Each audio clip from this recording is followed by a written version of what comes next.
Hi guys! Welcome to my video. Ngayon pala guys ay papunta kami ng Kalibo at magpapacheck up po kami ulit ng anak namin. At ngayong araw ay malalaman na namin ang result ng MRI niya. At kung ano nga ba talaga. Nabasa naman namin guys, pero syempre mas maganda kung marinig talaga namin sa doktor kung ano yung result. Ano ba talaga yung problema ng anak namin, kung negative or positive, ganon. At tapos ayan, paakit na kami nito guys papuntang 3rd floor. At ayan, excited talaga yung bata na yan kasi kabisado na niya talaga yung lugar. At ayan, nag-video-video lang talaga ako dito para dito sa aking vlog. At ayun, papunta na kami nito sa room ng aming doktor at kami nagpalista na nga kami dito. At dito na nga ikikilo na nga yung anak namin. Pagkatapos nga nun guys ay lumabas nga kami at umupo muna kami dito sa upuan. At ayun, dito sa upuan ay pinag-isipan namin kung ano yung gagawin namin, kung aantayin ba namin tapos or pupunta muna kaming Lacerna or ano, kasi wala pa kaming breakfast. Pero ayun, napagdesisyonan namin na pumunta na lang kaming Lacerna at kumain na lang muna doon ng breakfast. Pero syempre bago kami makapunta doon sa Lacerna ay dumaan muna kami ng karinderya at bumili nga kami muna ng ulam doon sa karinderya guys, tapos rice. May rice naman sana kami sa bahay kanina, hindi namin nadala, pero ayun, sayang lang kasi mahal yung rice dito, tig 15 pala talaga. Tapos ayan, ilang order lang yan at gulay lang yung in-order ko dito, tapos yung sa asawa ko ay pork chop, tapos yun lang, tapos rice lang. Tapos dali na namin yan sa Lacerna, tapos doon lang kami kakain guys. Tapos nagstay lang kami doon ng saglit lang din kasi maya maya ay bumalik din kami sa Asia Pacific guys.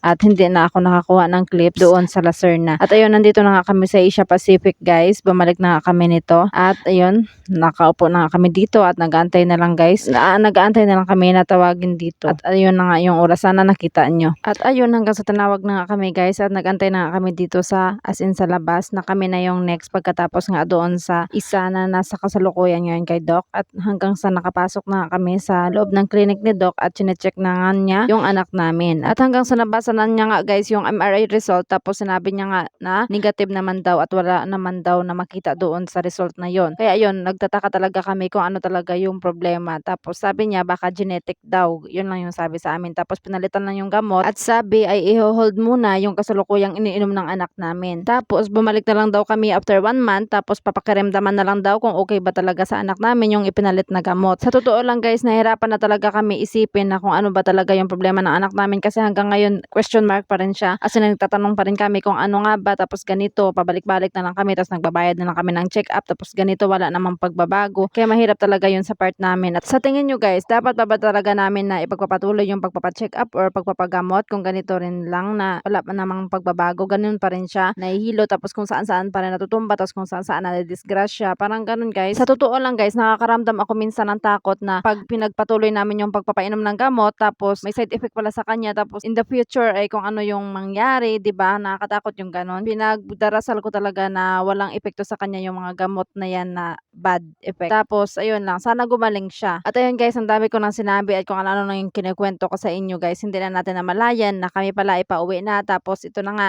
hanggang dito na lang yung video ko at maraming salamat sa inyo. Bye and God bless everyone.